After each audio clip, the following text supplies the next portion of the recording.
Assalamualaikum warahmatullahi wabarakatuh. Perkenalkan kami dari kelompok 8 dengan anggota saya sendiri, ada Gerald Limat Hasian, Fatih Irsyadi Muhammad, dan Ahmad Hifdullah. Kelompok 8 untuk pertemuan di responsi ekonomi politik kali ini akan membahas tentang penerapan prinsip good corporate governance dalam pendekatan ekonomi politik berbasis kekuasaan. Untuk studi kasusnya ini di PT Semen Indonesia dalam rangka mengelola Tanglong Semen Joint Stock Company. Abstrak atau pendahuluan, prinsip good governance merupakan sebuah konsep dalam tata kelola pemerintahan yang mendasarkan pada pengelolaan perekonomian negara yang bersih, amanah, dan jujur, di mana hal tersebut memiliki keterkaitan dengan teori ekonomi politik. Makalah ini berisikan tentang penerapan konsep good governance tersebut dalam pendekatan kekuasaan untuk mewujudkan prinsip-prinsip fungsi pemerintah dengan baik atau good governance pada PT Semen Indonesia Persero Tbk melalui penerapan GCG di Tanglong Semen Joint Stock Company atau bisa disebut TLCC. Jurnal acuan dalam makalah ini menggunakan penelitian kualitatif dengan pendekatan studi kasus. Jurnal tersebut membahas pelaksanaan prinsip GCG untuk berbagai kepentingan perusahaan. Apakah perusahaan tersebut dapat tercapai dengan baik dalam mewujudkan hakikat kekuasaan terkondisikan dari PT Semen Indonesia Persero. Kata kunci yang perlu kita pahami di sini ada 4, BUMN, terus ekonomi politik, good corporate governance, dan kekuasaan. Untuk resum jurnal terkait akan dilanjutkan oleh Gerald. Kepada Gerald, saya persilakan. Terima kasih Saudara Alim. Selanjutnya, next slide. Baik, perkenalkan saya Gerald Matasian. Saya akan membacakan atau mempresentasikan mengenai tentang resum jurnal yang terkait. Oke, next slide. Nah, jadi informasi jurnal yang akan saya bacakan ini atau saya presentasikan adalah mengenai penerapan prinsip good corporate governance pada BUMN berorientasi global dengan studi kasus pada PT Semen Indonesia dan mengolah Tanglong Semen Joint Stock Company. Nah, jurnal ini diambil dari Jurnal Administrasi Bisnis pada volume 31 nomor 1, dimuatnya pada bulan Agustus 2016. Penulisnya itu oleh Mirza Falevi, Wilopo, Khalid Marwardi, serta institusi yang membuat jurnal ini atau yang menerbitkan jurnal ini adalah Universitas Brawijaya Malang. Next slide, Lim.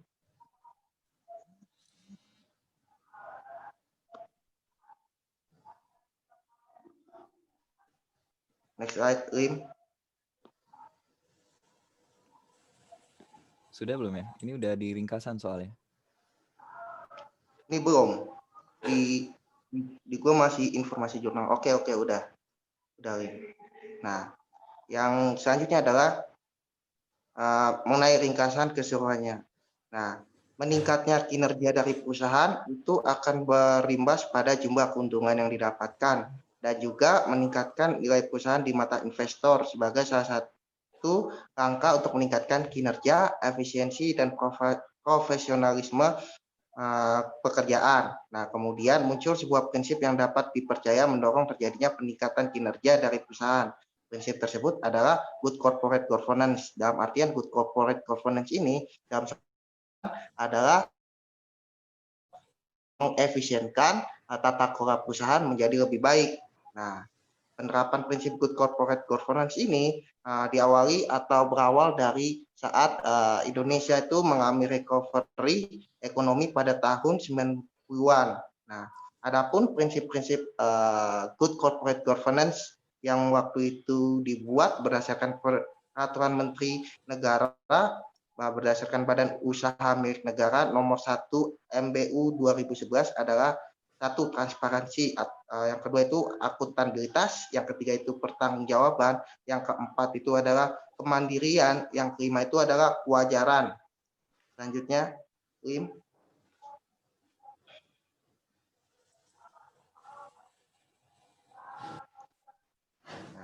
Oke, yang selanjutnya adalah tujuan yang ingin dicapai dari penerapan tata kelola perusahaan yang baik ini, yaitu good corporate governance itu bertujuan untuk mengoptimalkan nilai-nilai BUMN agar perusahaan memiliki daya saing yang kuat tentunya. Yang kedua itu adalah mendorong pengelolaan BUMN secara profesional, efisien, dan efektif, serta memberdayakan fungsi dan meningkatkan kemandirian organ persero atau organ perum. Yang ketiga itu adalah mendorong agar organ persero atau organ perum dalam membuat keputusan dan menjelaskan tindakan yang dilandasi oleh nilai moral yang tinggi dan kepatuhan terhadap peraturan perundang-undangan. Yang keempat adalah meningkatkan kontribusi BUMN dalam perekonomian nasional, serta yang kelima adalah meningkatkan iklim yang kondusif bagi perkembangan investasi nasional. Next slide, Lim.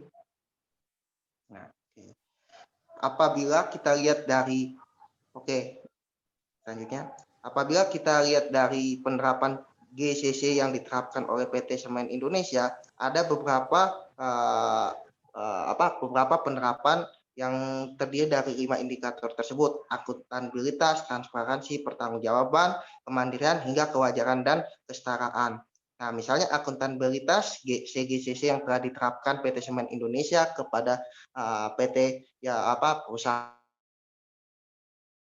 mengadopsi laporan keuangan yang berbasis internasional, yaitu namanya IFRS. Nah, transparansinya juga dia menggunakan IFRS, pas itu menggunakan RSAF. Nah, di mana dalam akuntabilitas itu sehingga setiap orang dapat melihat laporan keuangan dari perusahaan yang ada di Vietnam tersebut. Yang ketiga itu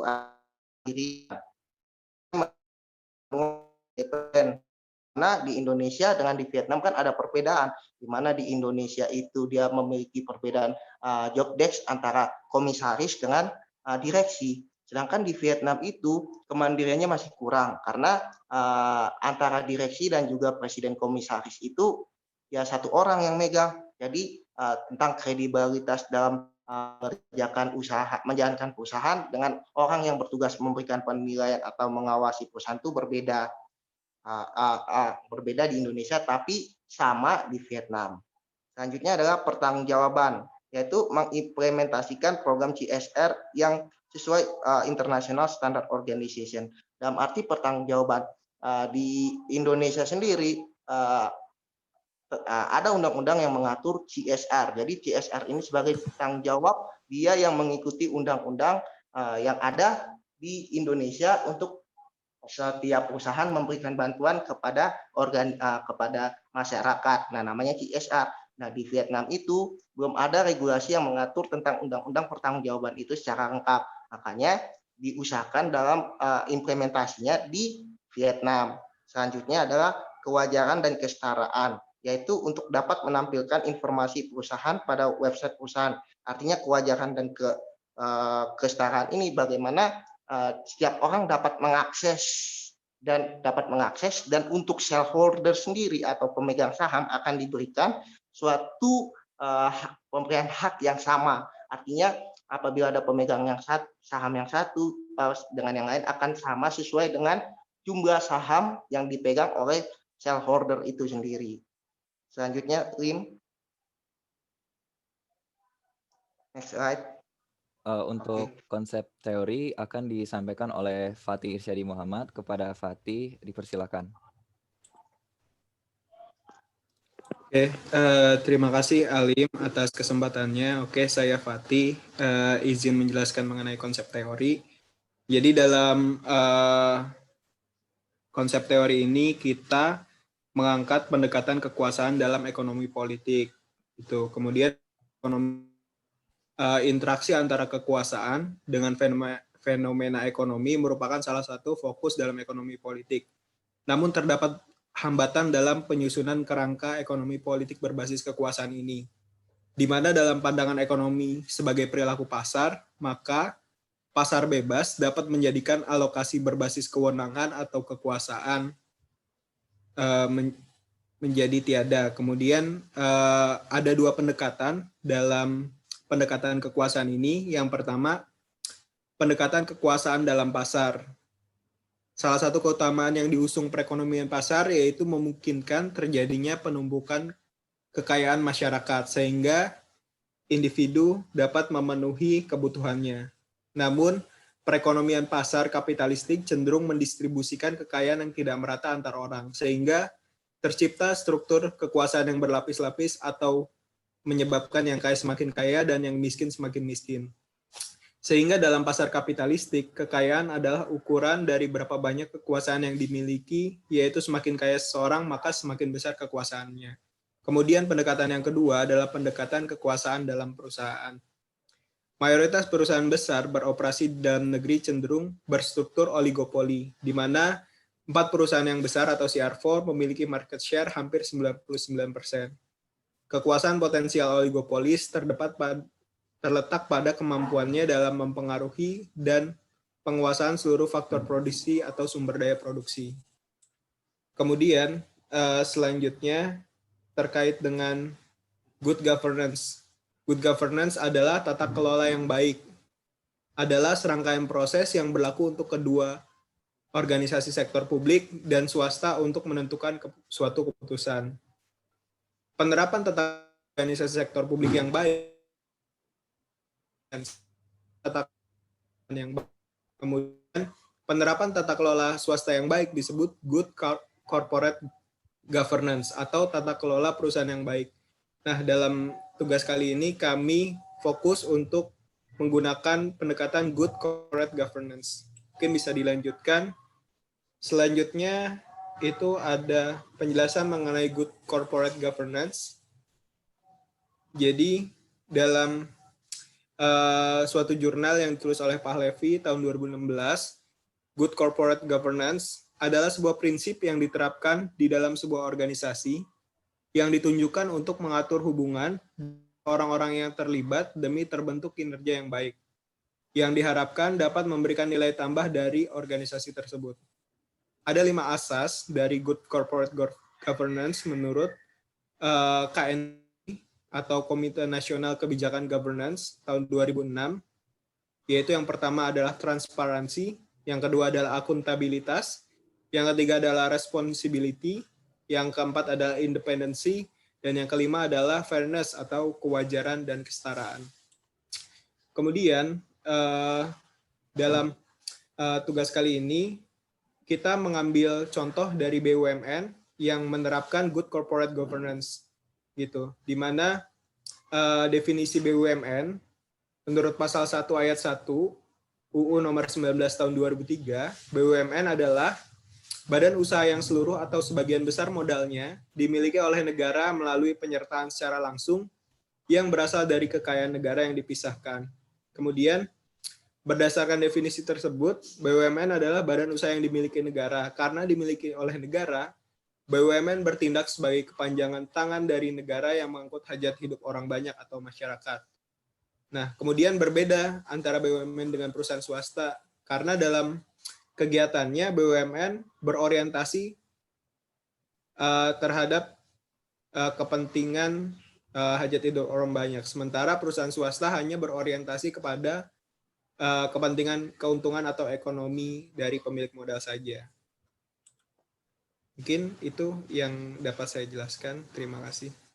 Baik, terima kasih kepada Fatih. Selanjutnya analisis dan pembahasan akan dijelaskan oleh Ahmad Ifdullah. Kepada Ahmad Ifdullah, saya persilakan. Ya, terima kasih kepada saudara Alim Kusuma. Mungkin bisa di next. Ya, jadi di sini analisis dan pembahasan Indonesia dalam mengolah TLCC disimpulkan lebih ke arah pendekatan teori bagaimana good corporate governance itu memiliki pendekatan terhadap ya dari PT Semen Indonesia itu sendiri yang mengolah serta mengambil alih perusahaan TLCC tersebut dalam rangka penguatan tingkat pasar oligopoli yang bersifat ekonomi. Nah, di situ bertujuan untuk efisiensi biaya produksi sampai kompetitor yang akan masuk ke pasar serta maksimumkan keuntungan sesuai dengan visi dari BUMN tersebut.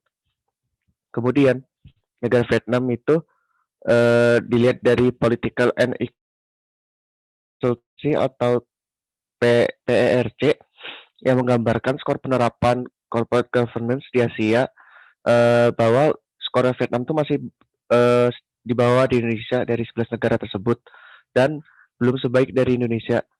Nah, hasil yang didapatkan dari jurnal tersebut dengan wawancara 3 informan yang merupakan karyawan PT Semen Indonesia yang dikirimkan ke TLCC dalam rangka memantau kelangsungan strategi good corporate governance itu sejauh ini berjalan dengan baik. Namun banyak asas yang telah diterapkan untuk memperkuat kepercayaan di stakeholder dan para investor. Namun pada kenyataannya masih ada kelemahan di mana Vietnam tersebut belum ada aturan tertulis dan tegas dari pemerintah terkait apa itu good corporate governance. Sehingga ketika ada suatu hal yang belum sesuai, tidak bisa diinterupsi seperti itu dari pihak Semen Indonesia terkait keberlangsungan good corporate governance tersebut. Sehingga perlu adanya edukasi mengenai apa itu good corporate governance ke perusahaan TLCC yang sekarang merupakan anak perusahaan dari Semen Indonesia. Selanjutnya, oke, kita sampai di kesimpulan. Next. Kesimpulan yang bisa diambil dalam pembahasan tersebut yakni yang pertama, condongnya kekuasaan PT Semen Indonesia Persero dalam rangka meningkatkan kekuatan pangsa pasar dan keuntungan maksimal di mana salah satu prinsip BUMN telah menjadi bagian dari perusahaan BUMN dengan akuisisi dari perusahaan TLCC. Yang kedua, perlu adanya good corporate governance untuk memperkuat posisi perusahaan dan meningkatkan keyakinan dari stakeholder itu sendiri. Dan yang terakhir, dari pelaksanaan, PT Semen Indonesia mampu mengaruhi kebijakan perusahaan tersebut dan penerapan good corporate governance, namun belum memiliki kekuasaan dalam mempengaruhi kebijakan pemerintah Vietnam terhadap aturan good corporate governance yang ditetapkan. Next. Baik, terima kasih kepada Ahmad Ifdullah atas penjelasannya. Untuk daftar pustakanya bisa kita lihat di sini ya. Baik, itu saja penyampaian makalah dari kelompok 8. Mudah-mudahan bisa memberikan manfaat dan kami mohon maaf apabila banyak terdapat kekurangan dan kesalahan. Wabillahi taufiq wal hidayah. Wassalamualaikum warahmatullahi wabarakatuh.